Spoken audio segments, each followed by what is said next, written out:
First things first, what does it mean if you are used to doing something? Yeah, Mr. Toby, I know.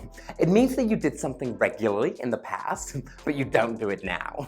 No, careful Monica, that is used to plus infinitive. For example, I used to smoke, or I used to have friends. Please do not get confused between be used to doing something and used to do something, because they're very, very different. Oh, and if you want to learn all about used to plus the infinitive for past habits and past states, then watch my video up here because it's a really, really good one. So let's try again. If you say that you are used to something or that you are used to doing something, what does it mean? Oh, Toby, that's easy. It means you do it regularly. Oh, okay. I am used to being beautiful. Yeah, and I'm used to drinking beer. And I'm used to being right all the time. No. If you are used to doing something, it does not mean that you do that thing regularly today. No. What? My name is Toby, this is Smash English, and it sounds to me like you have a problem with used to. Let's talk.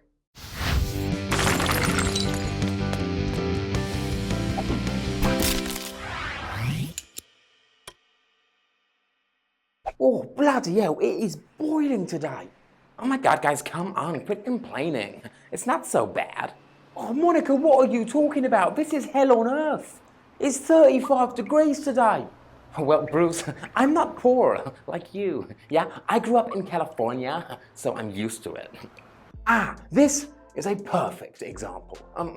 Look at this. Monica says that she grew up in California, where the weather is hot. Now, Monica lives in London, where the weather is not usually hot, but the weather is hot today. Bruce and Duke live in London. They have always lived in London, and today the weather is very hot.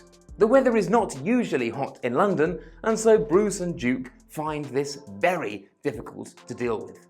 Monica, on the other hand, is used to it. Does this mean that Monica is hot every day? No, of course it doesn't. Yeah, but Mr. Toby, correction, I am hot every day. Look at me, I'm so sexy.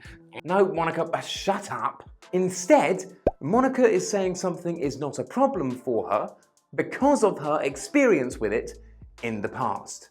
Monica has extensive past experience with hot weather, and so in the present, hot weather isn't a problem for her.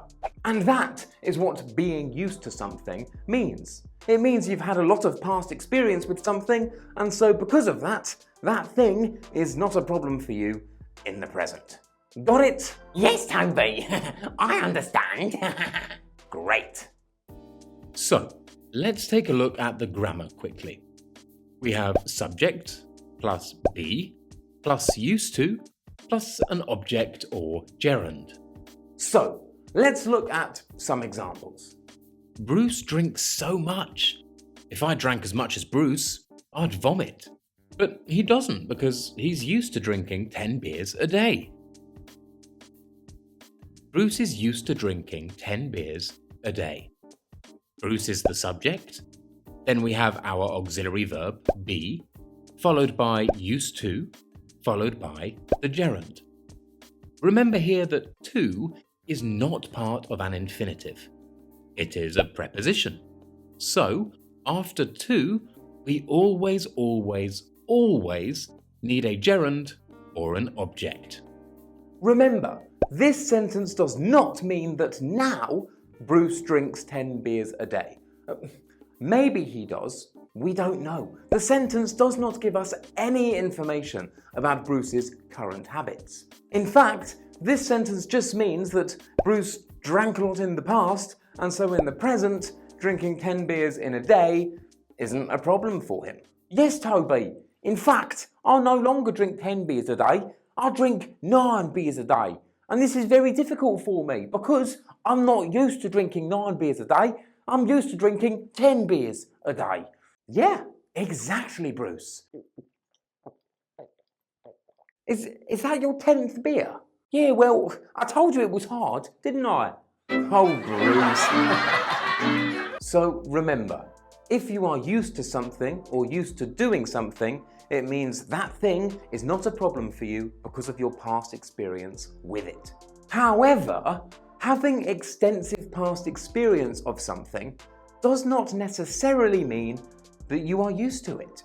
Yeah, totally. Like, I've been working with Bruce for like 3 years now, and I'm still not used to working with such a selfish pig. And I'm still not used to being around your beauty, Monica. I am so captivated by your gorgeous smile and voluptuous curves. Going from not being used to something or not being used to doing something to being used to something or being used to doing something is a process. And because English is a fantastic language, we even have an expression for that process. To get used to something. Marvelous. So here we have subject plus get plus used to plus an object or gerund. Get here means become. And if you are confused about using get in this way, then my video here will get you used to using get to mean become. See what I did there? It's bloody intelligent, actually. So if you probably didn't understand it. You're too ignorant to understand a joke like that. Wasted. I'm wasted on you. Jesus. I hated the weather in Italy. It was too hot. But eventually, I got used to it. This means that the weather was terrible for me at first, but eventually I got more and more experience with it, and then I got used to it. It became normal for me. So, I've got used to the weather. Josh found it difficult driving on the left in Britain, but after a while, he got used to it. This means it was difficult for Josh at first, but then he had more and more experience of driving on the left, and then he got used to it.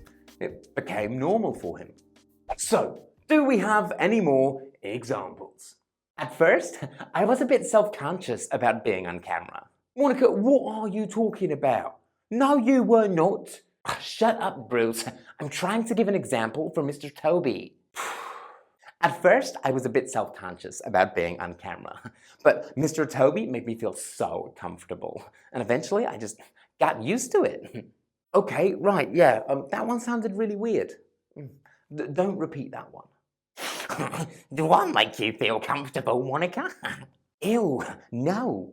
Oh, well, I'm sure you'll get used to me eventually. Let me think. No, I won't. Yeah, exactly. Just because you have extensive experience with something doesn't necessarily mean that you will get used to it. But in order to get used to something, you definitely need to have some form of experience with it. Does that make sense? I hope so. And with that, we are finished. That was everything that you need to know about being and getting used to doing something for the B2 First Cambridge exam. If you liked the video, don't forget to smash that like button, subscribe if you haven't already, leave a comment down below. My name is Toby, and this was Smash English.